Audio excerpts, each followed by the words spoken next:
Hi, my name is Michelle. I recently quit at 37.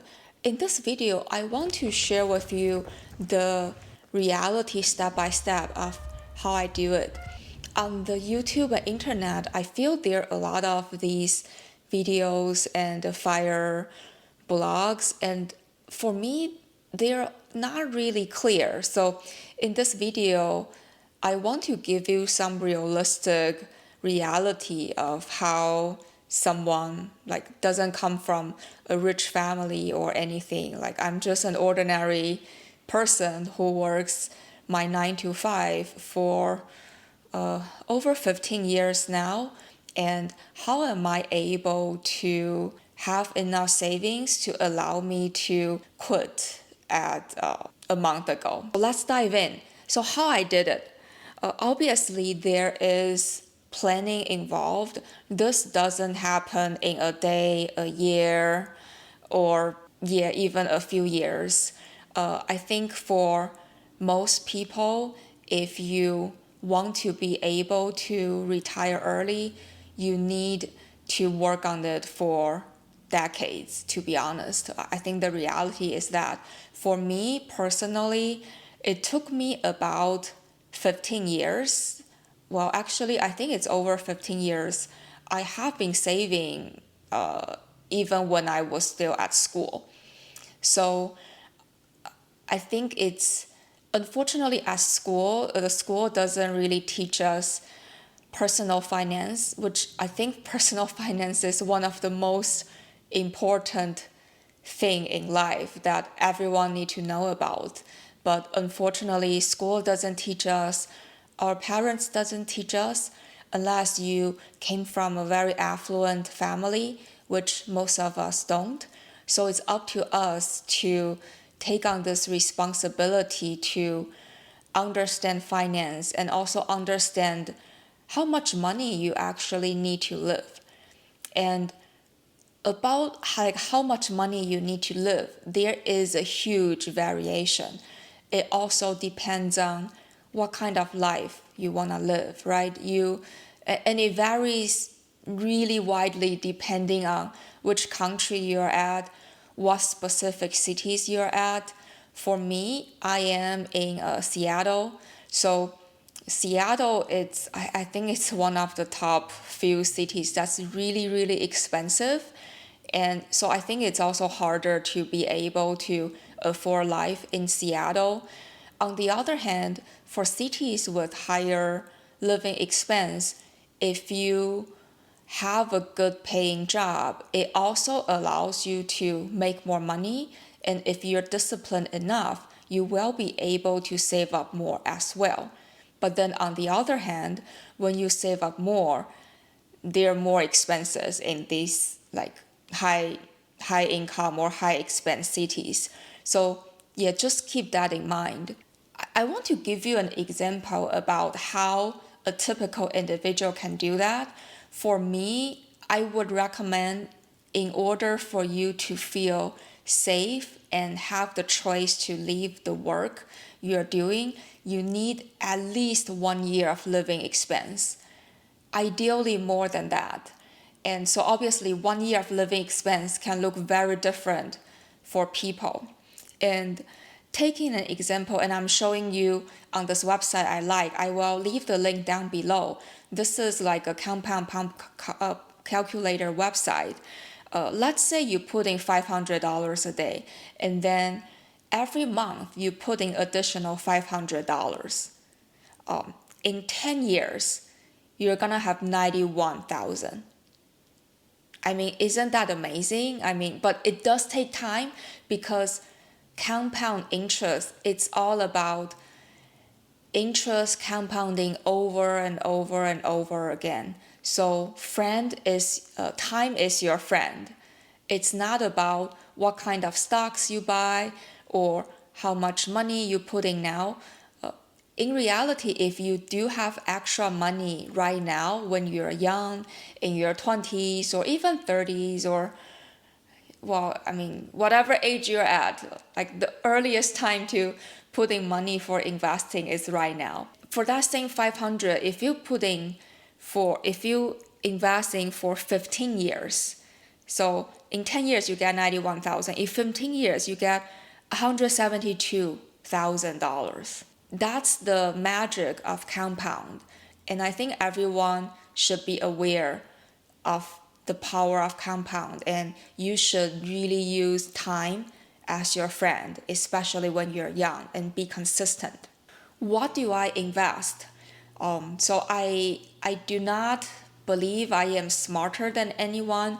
I feel I am average, and obviously I also don't have any insider information like a lot of politicians or company leaders. So I invest in a basket of funds, specifically S&P 500 index fund. S&P 500 is basically a basket of US top 500 companies. A lot of the brokers have their own S&P 500 fund, so I do not have any specific recommendation there. I would recommend, if you have a brokerage account, whether it's Vanguard, Fidelity, or like Charles Schwab or other brokerage, you look at the S&P 500 under your brokerage, because typically they will cost you a little less management fee. So trying to look for management fee as low as possible. I think typically it's like 0.1% or less. Pick S&P 500 index fund and consistently, month after month, set up automatic investment, put the money in, and then forget about it. Like, just don't look at it, set it up, and then forget about it. That's the best way to invest for most of the common individuals. Obviously, if you are specifically savvy about investing, or you work at Wall Street, or you're some professional trader, yeah, you can do your own thing. But this video is for some regular mass population who don't know much about finance or the complicated like companies' earnings. How do we read those statements and things like that? So for the common folks, like myself, I consider myself like a quote very typical person. Just invest money in the index fund, because over time S&P 500 will give you about 8% return. And obviously you will have years that maybe you make 25%, but you will also have years that you lose 10%. So 8%, it's about over a decade. Typically your return is about 8% to 10%. And so yeah, if you have your investment set up and you have your specific numbers in mind about how much money you need at least for a year, the next step is, I think it actually takes a lot of courage and the leap of faith in yourself. When you actually kind of have enough money, and if you hate your job, this video is for people who actually hate their jobs, they want to leave. If you love what you do, then you're a blessed individual, because I think very few of us actually like what we do. If you find your passion and you're working on that as your occupation, then that's amazing. Then you don't need to quit, because you find joy in what you do. For me, in my most recent job, other than they pay well, it was very torturing. So that's also why I actually quit a bit earlier than I planned. It was because this prior employer was so bad and it was impacting my life so much. So I just couldn't stand it anymore. And because I also have enough savings and investing over the years, so I have this freedom to decide to quit. So I think when you actually decide to quit, when you know you have enough for at least a year, you also need to have some sort of plan for yourself. Hopefully you have some interests, right? Things you want to pursue. And I will recommend definitely focus on health as one of the basics, and then So you can focus more on working out, drink water, sleep well, eat well. Like those are all gonna take time. So focus on your health first, because without health, you cannot enjoy life. And then outside of health, you probably have some different interests, right? So after you quit, you're gonna have all these free time, and you need to think about what are you gonna do with your free time. I feel there is a gap between what you imagine life will be versus what life actually be like. For me, it definitely looks quite different. I think when I was still working and when I was imagining what life would be after I quit, I have more of this rosy image about I'm gonna travel all over the world. I'm gonna have all these free time to do whatever I want. In reality, I think it takes quite a bit of time to adjust your mindset, and also it will take some time to also adjust. You no longer have that 2 weeks paycheck coming in anymore, and it can be quite scary. For me, it was quite scary, and I even start taking buses for a while because I didn't want to pay parking. So that was like the first 2 weeks after I quit, even though I know I have enough money, but just mentally I feel scared, and I was scared to spend money.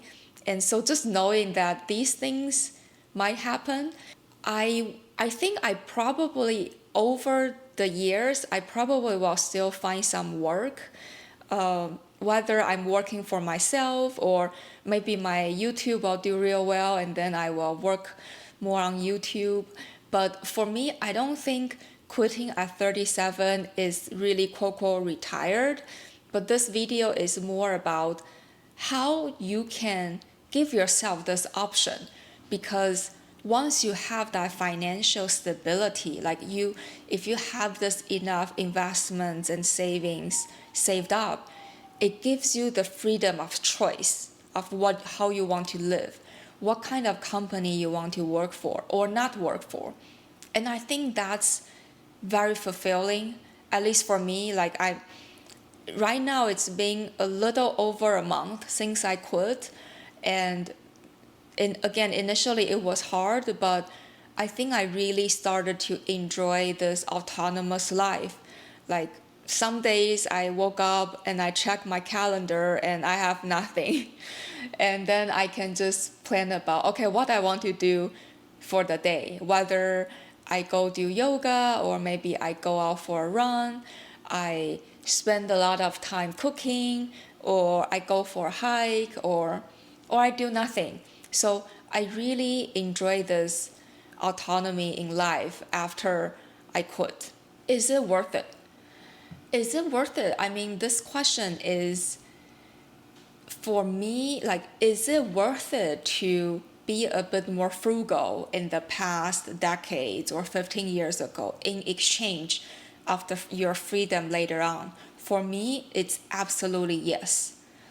No, I think for a lot of us, a lot of the spending is really unnecessary, especially if you're spending on things. So I'm a girl, right? So I don't understand why people spend a lot of money on cars. For me, yeah, my weak point is I do like to buy expensive handbags and jewelry. So yes, I spend money on good quality things, because those things actually, when I wear them, it makes me happy. It it doesn't have anything to do with, oh, because someone else has it, so I also want to look nice. I think for me, I really like good quality things, and you don't need to have a lot of those. You can just have a few pieces and you can wear them over and over again.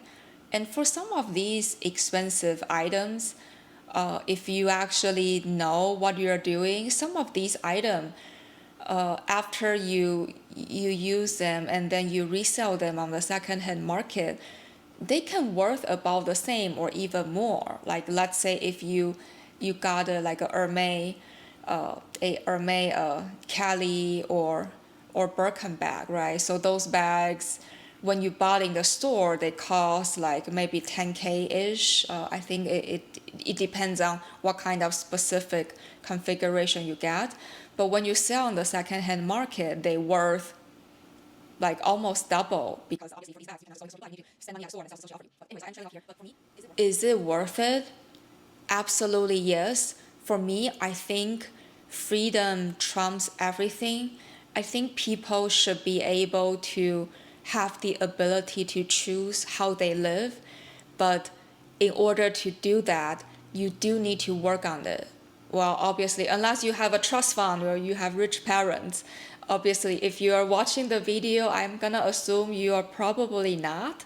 So for the mass population, like typical person who work on a corporate job, you need to plan your future early on, like as early as you can, and start saving early and consistent, and put your money in a basket of index fund, set it up automatic investments, and then over the years you will see your assets grow over time, and then that will finally give you this opportunity to choose to leave your job, or maybe you want to switch career to do something else that maybe you're very passionate about, but it might not make as much money as a corporate job. I encourage all of you to really spend time to think about what you want for your life when you get a bit older, and what does that ideal life look like. And you need to start working on that today, because that ideal version of yourself, it doesn't just happen. It, like, you need to work on it, you need to put in the effort. So then over the years you slowly becoming that best version of yourself that you admire to, you look up to. All right, so that's all for today. I hope you find this somewhat informative and helpful. Again, these are the things that I'm sharing these from my own personal experience. And thank you all for tuning in. I will see you on the next one.